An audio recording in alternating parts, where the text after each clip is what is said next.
शिक्षा परिषद की ओर से संचालित हाई स्कूल और इंटरमीडिएट की परीक्षाएं आज से प्रदेश में शुरू हो गई हैं और परीक्षा केंद्रों के 100 गज दूरी तक धारा 144 लागू रहेगी।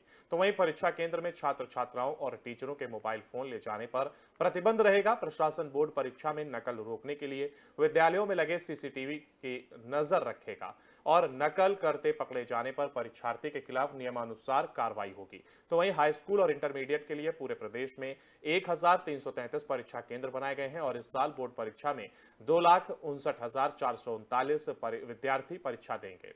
हाई स्कूल में 1,32,115, इंटरमीडिएट में 1,27,324 परीक्षार्थी पंजीकृत हैं। 6 अप्रैल को दोनों की परीक्षाएं संपन्न होंगी, जिसके बाद 15 अप्रैल से 29 अप्रैल तक उत्तर पुस्तिकाओं का मूल्यांकन होगा और रिजल्ट 25 मई तक घोषित किए जाने के निर्देश दिए गए हैं।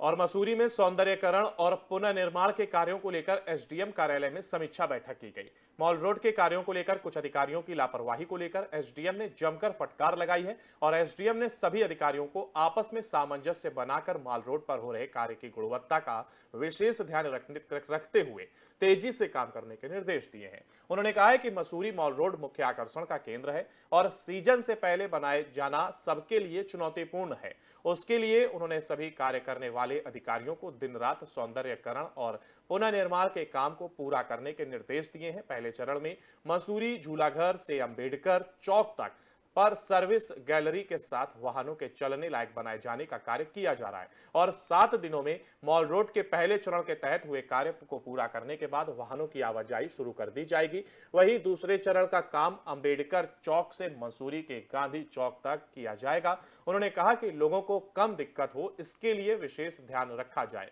और कार्य की गति को तेज किया जाए। साथ ही पत्रकारों से वार्ता करते हुए एसडीएम ने कहा कि प्रशासन मॉल रोड के निर्माण को लेकर गंभीर है, जिसको लेकर जिलाधिकारी देहरादून समय समय पर कार्यों की मॉनिटरिंग की जा रही है।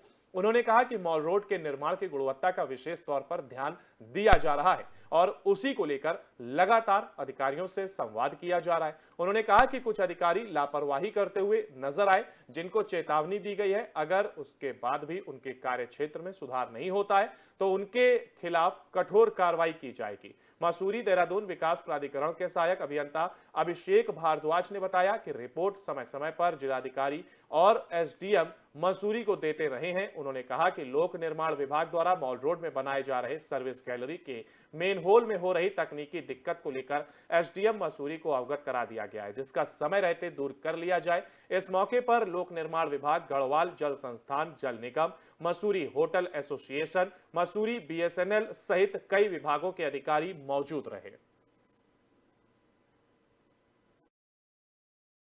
काम जो ये हमारा झूला घर से अम्बेडकर चौक तक का जो स्ट्रेचेस है, फर्स्ट चरण में जहाँ काम स्टार्ट हुआ है, तो वो काम जो है अब अगले 2 दिनों के अंदर जो है इसमें गाड़ी मतलब इसकी कॉम्पैक्शन की कार्रवाई, रोलर चलने की जो कार्रवाई है, उसको हम आशा कर रहे हैं कि अगले 2 से 3 दिन के अंदर जो है इस रोड को खोल दिया जाए।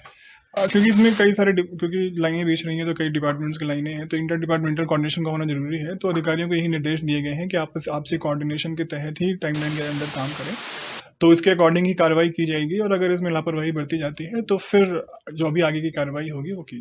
नहीं, अभी डायरेक्शन दिया गया है, तो जो भी स्ट्रेच में कल्वर्ट्स आ रहे हैं उसकी खोलने की भी कार्रवाई करके जानी बहुत आवश्यक है। तो अकॉर्डिंगली ही इनको डायरेक्शन दिए गए हैं, तो कल्वर्ट्स पे भी हमारी मॉनिटरिंग रहेगी कि इसको खोला जाए।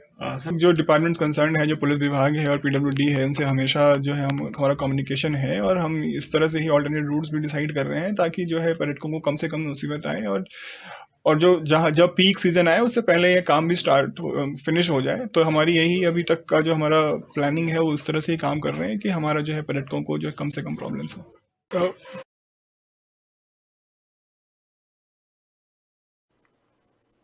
जिला सभागार उत्तरकाशी में आयोजित वार्तालाप क्षेत्रीय मीडिया के साथ कार्यशाला का आयोजन किया गया, जिसका मुख्य अतिथि जिलाधिकारी अभिषेक रुहेला ने दीप प्रज्वलित कर शुभारंभ किया।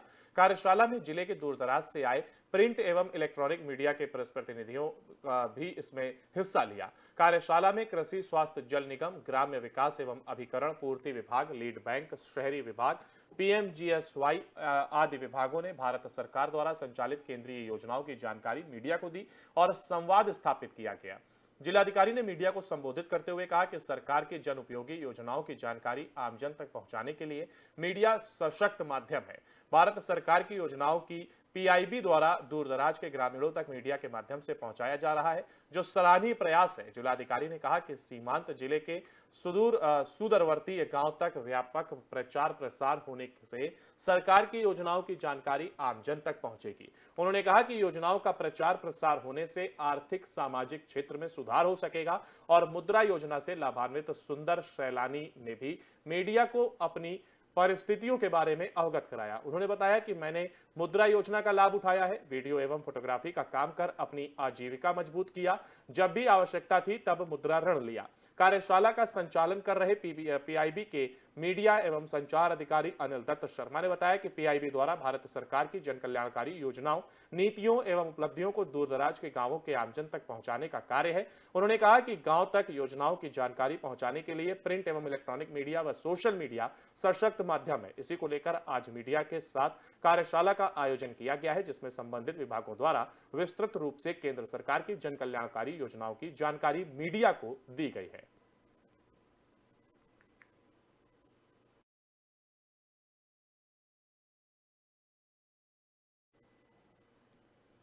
और इसी के साथ उत्तराखंड के इस बुलेटिन में फिलहाल कितना ही। बाकी की तमाम अपडेट के लिए आप लगातार बने रहिए एफएम न्यूज के साथ। नमस्कार।